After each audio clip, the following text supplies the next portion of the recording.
And you're going to come to me and go, Scanlon, when AJ died, he said, I'm going to say, I understand. I understand. And your last words were just forced upon that. You wanted to say something, but you died. Yeah. Make sure, by the way, tell AJ's family, I said.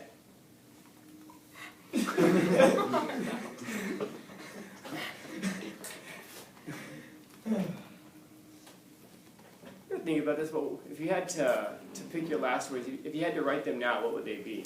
I imagine if you're on the spot, there's a lot of pressure, right? It's like, you're going to die, you got 10 seconds. What are your last words? Fail. Yeah. That's what's funny about this, by the way. That's exactly the circumstances under which he spoke these last words. Oh, he was dying? Yeah. He was dying. That's why he says, go on, get out. He's talking to one of his, you should call him disciples, one of his students who was standing around with a notepad and was like saying, you're about to die. Give us your last words. Because they knew he was going to be dying very soon. And they wanted something dramatic because they looked up to him, they admired him, they worshipped this guy. And so that's what he came out with. He's like swinging his arm at them. He says, "Go on, get out of here." He's shooing them away. So this is not him saying, "Last words are for fools who didn't say enough one." No, this is him shooing somebody out, angry. And he's got reasons to be angry. But I think last words are for the fools who haven't said enough. Yeah, he's shooting them out of the room. And it's great because those are some great last words. He was pissed. Yeah, he was pissed off at somebody recording his last words, but those are some of the best last words I've ever heard from somebody. It's also variously translated. Spoke German. It's also translated as "last words are for fools who haven't said enough while they were alive." I prefer that one, but this is more literal. But that's more of the spirit of what he meant. Last words are for fools who haven't said enough while they were alive. And so it kind of begs that question: like, if you really had to pick your last words, like if I gave you a homework assignment and say, "Well, you're dead in 24 hours, so go home and write your last words," I wonder what they would be. But there's something to what David said that I thought was pretty interesting. The idea of your reputation should be your last words. Now, having said that, reputation is just opinion. It's what people think about you. It isn't necessarily what you are. It's what people think about you. We've talked about this before. I'm sure you all know somebody who has a fantastic reputation, but you know them, and they're not really a great person, but they have a great reputation. I'm sure some of you know some people who have a terrible reputation, and they're really good people, but they have terrible reputations. And it isn't always their fault that they have this terrible reputation. I was just talking yesterday, to a class about this. I was teaching Marx, and Marx was into a class one time. This was, in fact, I can tell you, this was 7 years ago. And I know it's 7 years ago because somebody posted a video memory on Facebook a couple of days ago. And it reminded me, oh, that's right, this was 2015. And here's what happened. I made a reference to communism and socialism as being like, this right here, this is the people's marker. This belongs to the people. They're like, that's right, this is the people's. And I made some comment about how everything on campus, therefore, belongs to the people. Right, comrades? And so somebody thought it was funny to go over to Pelletier's room, which was next. I used to be in room 153, which was right next door, and they stole his canister of licorice, and they brought it over, and they said, "Scanlon, it's the people's licorice." And I said, "Well, yeah, I suppose so." And we were talking about, but you shouldn't steal people's stuff.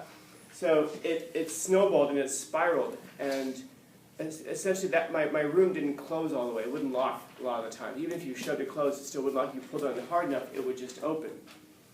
So the video that this student posted was a little bit deep into their exploration of Marxism. Essentially what they were doing is they were going all over campus and stealing a whole bunch of stuff before devious licks were a thing.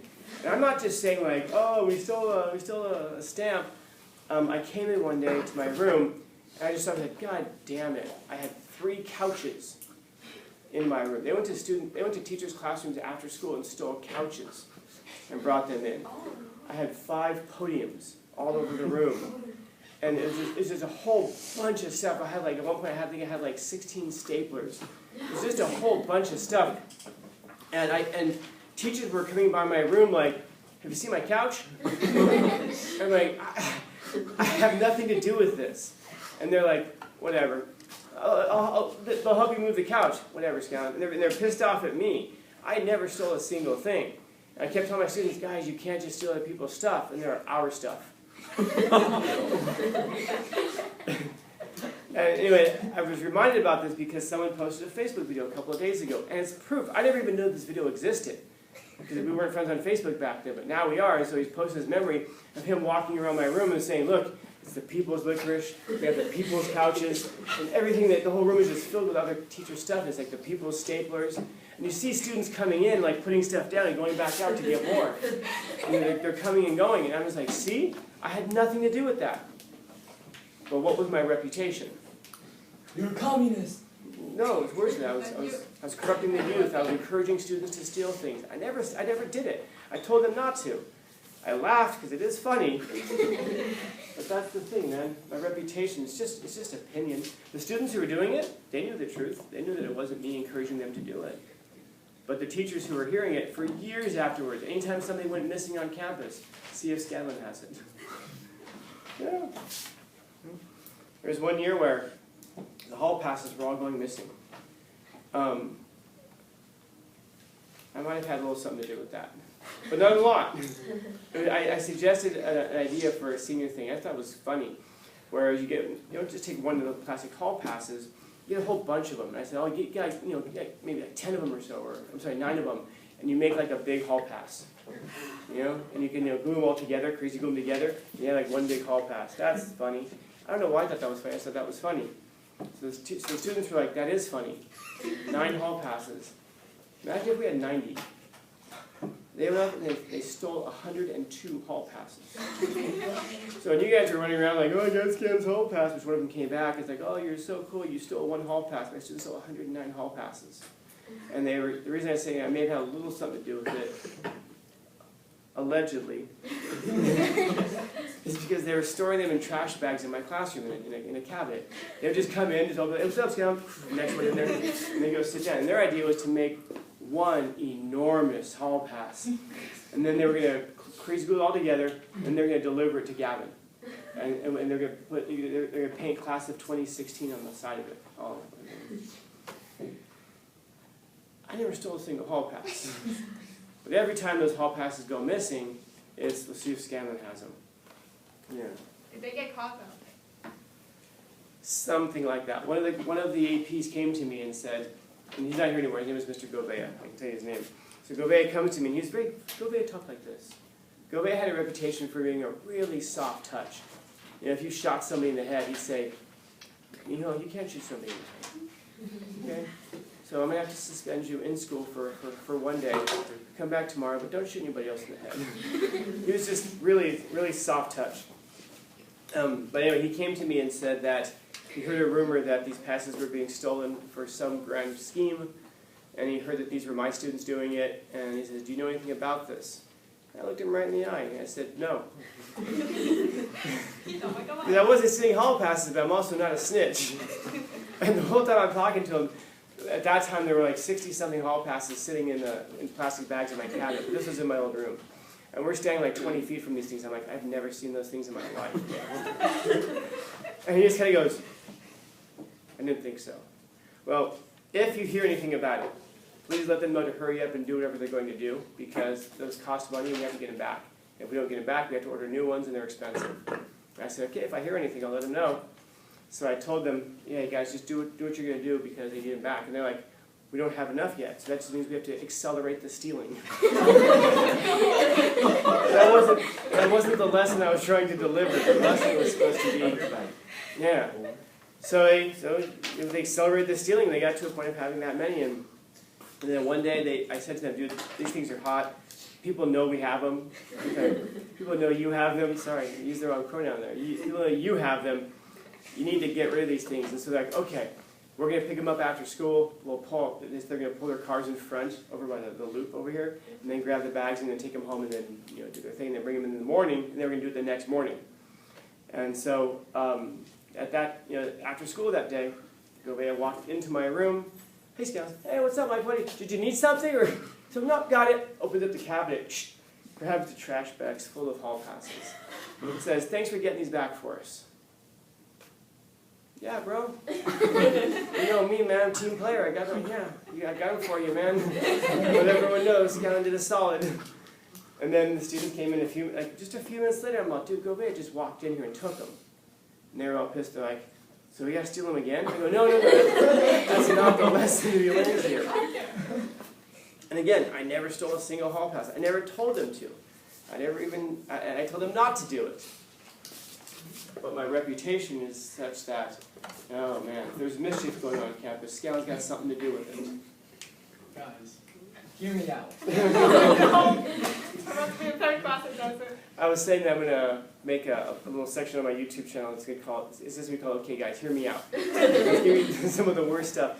I'll explain to you about Michael Jackson later. That'll be one of the first videos on there. What's that? No, nothing. Oh, yeah. So anyway, and I like that idea. Let your reputation be your last words. Because if you ask my colleagues, I suppose, so what was Scanlon's like? He's dead? Yeah. Thank God. Okay, wait, are you sure? Did you see a body? Yeah. Okay, did you poke the body with needles to make sure he's really dead? Because he's the kind of guy who's going to fake that. No, he's dead, yeah, okay, well then, this guy he corrupted the youth. What was it, he was introducing false gods into Suhai at one point? I don't know. Then if you ask the students what my reputation was, there'll be some that'll have one reputation. Some will say some nice things. Sometimes I'm sure some people will say some very terrible things. Like I was watching a video from last class, when I was talking to you guys. What I said to you sounded terrible afterwards. I apologize for that. I was trying to be funny. I listened to the video afterwards, I'm like, holy shit, I went after his family. That sounds terrible. I apologize for that. I thought it was funny. And afterwards I'm like, so maybe that would be a reputation. This guy is just a horrible person. You say some terrible things and you seem to think it was funny. It's two separate things. It sounded terrible. I just didn't realize how terrible it sounded when I said it. I thought it was funny. Then I guess I should have realized it wasn't funny when no one was laughing, but sometimes that's how my jokes land. But that's the thing, you're going to find that's the exact same person who's being presented to a whole bunch of different people, and you have a different reputation with a lot of people, especially if they don't interact, especially if they're different like groups of people. I've been told that the counselors have said that they like Scanlon, they just think he's misunderstood. Yeah, that's what it is. I misunderstood, man. I don't mean to do nothing bad. It's just, mischief. And I guess that's probably the thing I don't want to be said. They were like, what was Scanlon up to most of the time? He read a lot. He knew stuff. He was always up to mischief. I don't know. But who knows what would be said. Maybe it doesn't matter because you're not around anymore to hear it. Maybe if it matters to you, maybe live a life such that if death does take you, as Michael said, all of a sudden out of nowhere, that the things that people will say about you will be the things that you actually were by your actions. Hopefully. But you can't control it. Your reputation you can't control. Maybe you're going to be a terrible person, and people will say very nice things about you. After all, death makes angels of us all, doesn't it? We can't say bad things about the dead. Or maybe you're going to be a great person, and you're just going to be misunderstood. Like Michael Jackson. No. What? That's a separate video. How did Michael Jackson get into this conversation? I don't know. It just came up to my mind. I mean, he's dead. Oh, no, yes, Some sir. good things. He made bad in the mirror. All right, hear me out. Oh, no. That'll be a separate video. Or else you can just call it a highlight reel for the school board to watch when they're bringing it up. When they're firing me. The description will be schoolwear. This is for you. So maybe last words are for fools who haven't said enough. And not just what you said, but what you said. What you said. Your body is incredibly articulate. And it's going to say a lot about your soul just by the things that it does. Maybe that's more important than the things that you're that you say. I don't know, unless the things that you say motivate people or make people feel terrible. You know? I don't know. Questions, comments, concerns, complaints, criticisms, critiques? That's the pause where I end the video. Yes. If you had to choose your last words right now, what would you choose? Yes, Cameron. Man, you don't have the guts to.